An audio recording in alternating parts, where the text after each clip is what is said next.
We took part in this year's AEC Hackathon. We developed, myself and Andy, we developed a Lifecycle Analysis tool plugin into Revit. And what that allows is real-time data as you operate and work Revit. So you're probably asking yourself, what is a hackathon? So this is where a number of people collaborate, use computer programming to solve challenges that in a short space of time. So our challenge was over 48 hours. Large companies like Facebook and Microsoft use these events.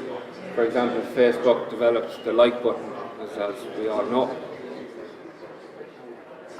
So the AEC Hackathon first started in 2013 in Silicon Valley. This year's hackathon was held in Galway. It was hosted by John Egan from BIM Launcher, and it was also held at the same time it was held in London. And we used Skype to collaborate challenges across each other. So there was a various number of challenges presented to us. So one of the challenges, our main challenge that we focused on was aiding in the reduction of harmful environment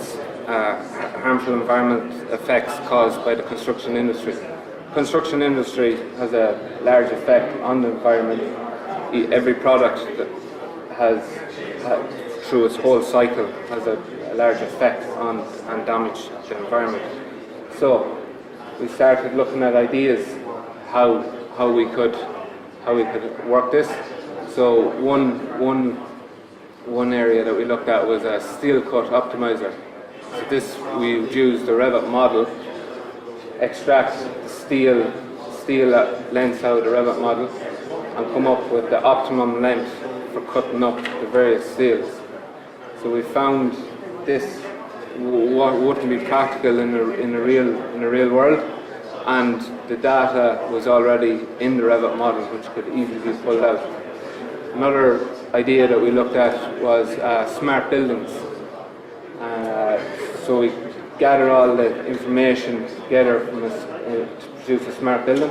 The problem we found here is there is already software out there that will provide that, and it requires heavy IT programming. So it's back to brainstorming. So we sat down together and we had a good look at why we need to think up of something that we can use. So we came up with, why not use the Revit model to extract out the material and apply the effect to each, the damage and effect to each one of those materials.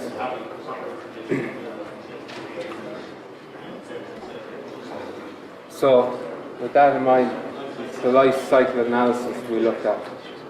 And what this is it is a method of the environmental impact associated with each product across each stage of its life from start to end. So this created to life cycle takes in the effect from its raw state to its manufacturing, to its distribution, to its use, and back around to its recycling. So all this information is on a database, and we could access this database, extract out the information out of this database, and use that alongside the Revit model.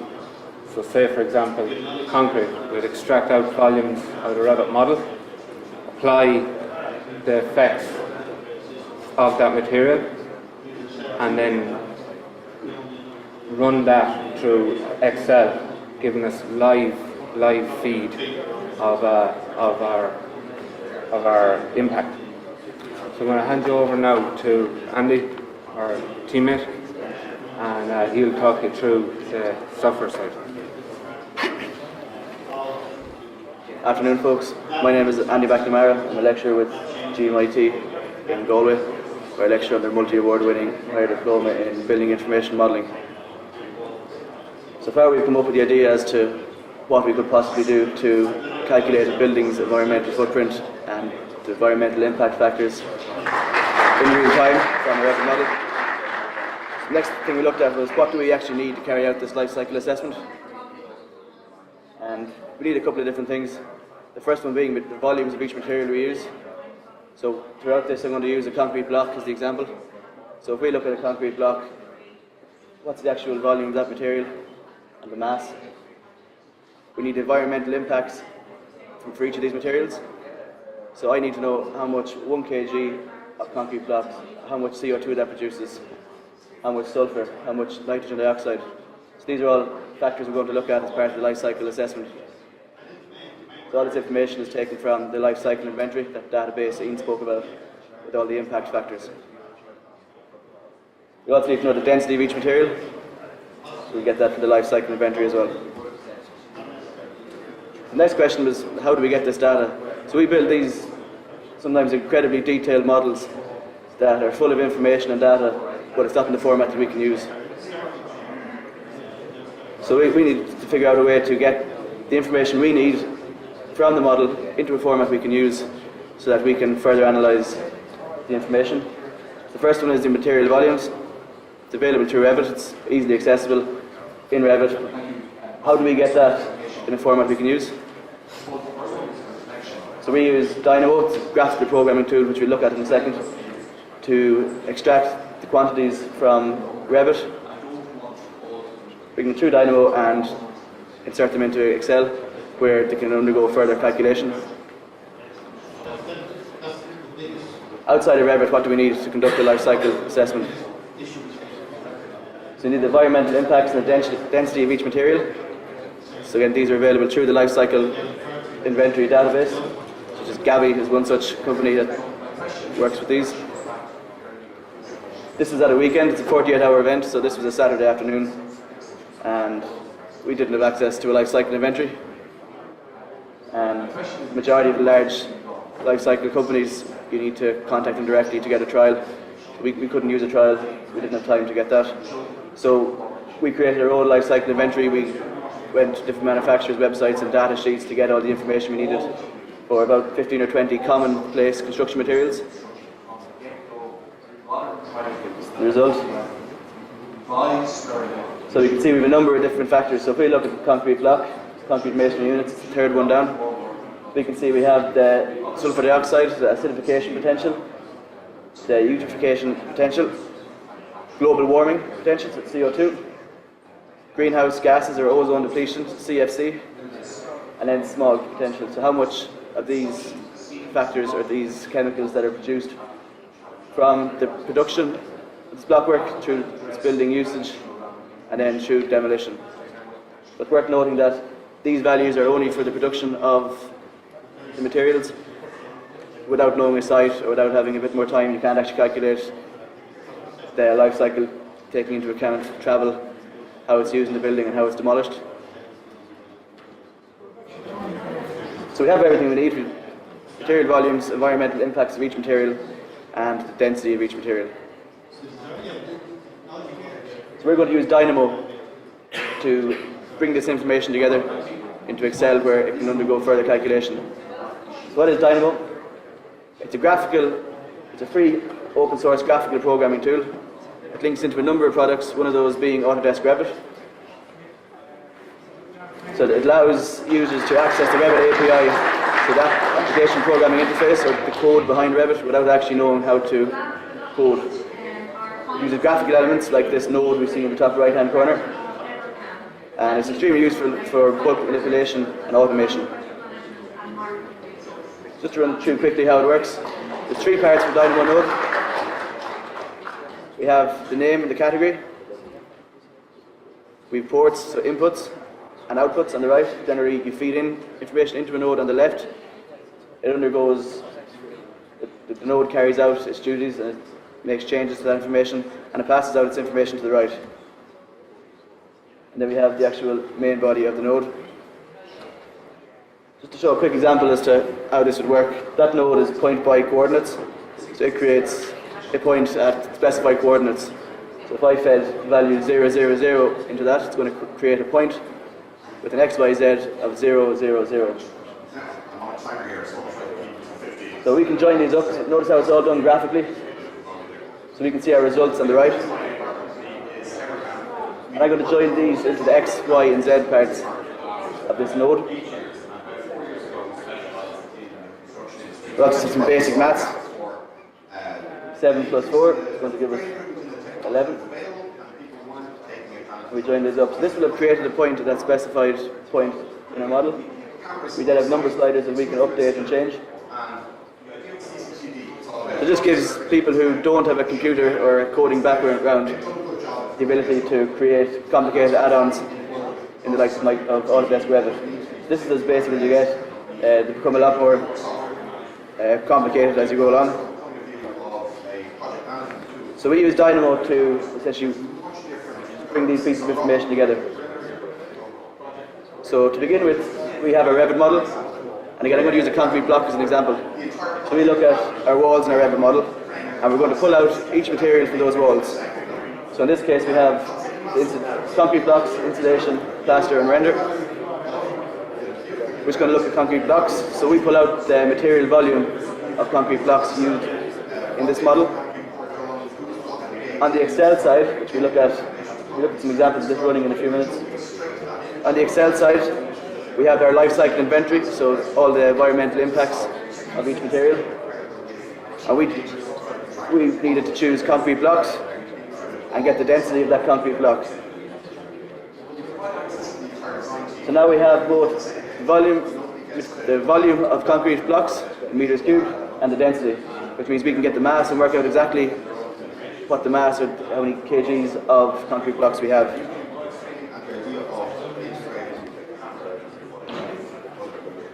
We then know what the environmental impacts per kg of these blocks is. So we can just do simple multiplication to find out exactly how much CO2 is produced in the production and use of these blocks, exactly how much nitrogen and so on. That's the workflow and how information passes through what we created. I'm going to show you a quick example. On the left we have an extremely basic model using Autodesk Revit. On the right we have our dashboard in Excel. So we are working with BIM Launcher and John Egan at the moment to develop a web application for this, where this will all be developed in an interactive dashboard through your browser. So as we make changes to the Revit model on the left, we're going to see updates to our environmental analysis on the right. So as I move these walls, we should see on the right things start to update. I'm not sure if you can see on the screen there, but the green you see there is the concrete blocks. They're the biggest cause of concern for building like this. So there's about 4 to 5 seconds delay between when you actually make a change in the model and when it updates in Excel. So it means your life cycle assessment is always up to date. Any changes you make, if you change material, it will update. So you can do different variations of different build-ups to get the best possible build-up. So I'm going to place a roof on this building. It's a metal cladding finish in this roof. So as you can imagine, that's environmentally, it's not exactly what you want. So it's going to cause some big changes to those results. So you can see they changed, and now that grey block on the pie charts is actually the metal roof. So again, as you change the model and move it around, everything updates.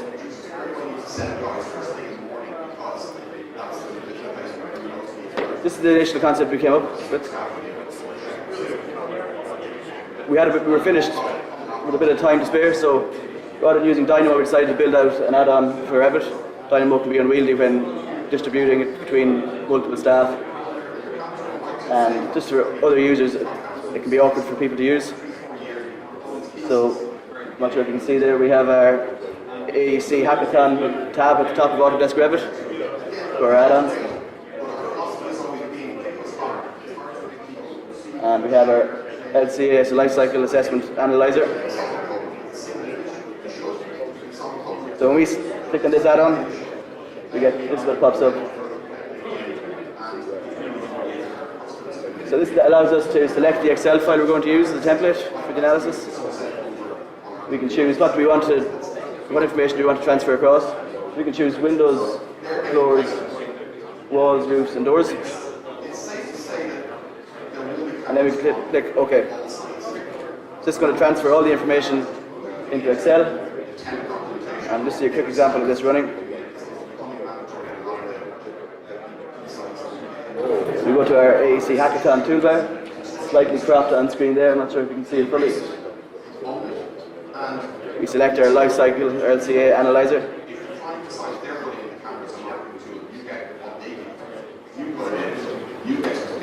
We get our interface and we can select what elements we want to export or to analyze. And we can select our Excel sheet. We can click OK to run this. And in a few seconds, then our Excel sheet should have updated to give an up-to-date result as to how the building is performing environmentally. Typically in a project, this is done towards the end of design. It means it's sometimes it's too late to go back and actually make changes to the project. This allows you in real time, as you're designing, to work out the environmental impacts and to actively input and change the design based on these results earlier on in the project. So we're currently working in collaboration with John Egan for BIM Launcher to develop an application. So integrating with the BIM Launcher system and platform, it's going to allow us to send our model and our information back to the cloud for analysis at the click of a button. It's going to allow us to interact with other services and products out there. So it's going to incorporate additional analysis and environmental impacts by linking the model to other platforms such as Build Sim Hub. So if anybody would be interested in testing this, or even just comments and feedback as to what you're looking for in something like this, that'd be, we'd be delighted to have you on board. If you would like to, you can get in touch with me at andy.mcnamara@gmit.ie. And thank you, and if you have any questions.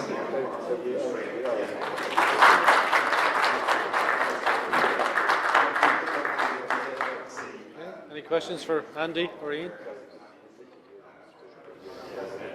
All very quiet. I'm going to ask a quick. Oh, sorry, Trevor. Go ahead. Thanks.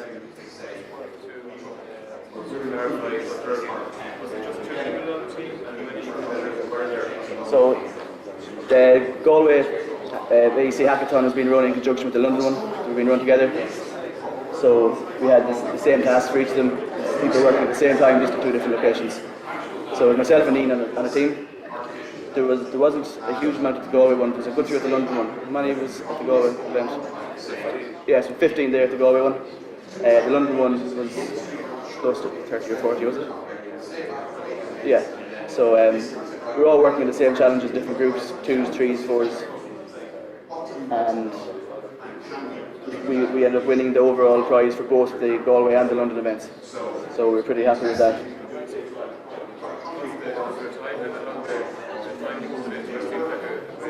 You do 48 hours, so yeah, it was a busy 48 hours. So lots of coffee and very little sleep. So. Yeah, my question actually follows on from what Trevor just said there. The whole purpose of a hackathon is a very intensive, short period of time to hopefully try and solve a problem. But normally in research, we take a lot longer to solve problems and to think about it a bit more deeply. So I'm trying to think, do you see this as a substitution for the traditional way, or is it something that can work in parallel with what I would call more medium to long-term research? No, I think it won't be a substitute for the traditional way of doing it. That'll always be there. But I do think it'll aid in the design of the building first, an indication as to how your building is performing environmentally earlier on in the process, rather than finding out at the end when you actually carry out your full life cycle assessment. The other thing to know, it's only as accurate as the building is modelled. So if your building is modelled poorly, so it's taking all the values from that model, your results are going to be slightly off. Maybe slightly off, could be drastically off, depending on how well the building is modelled. So that's always a factor as well. Okay, I think we'll leave it at that. Thank you.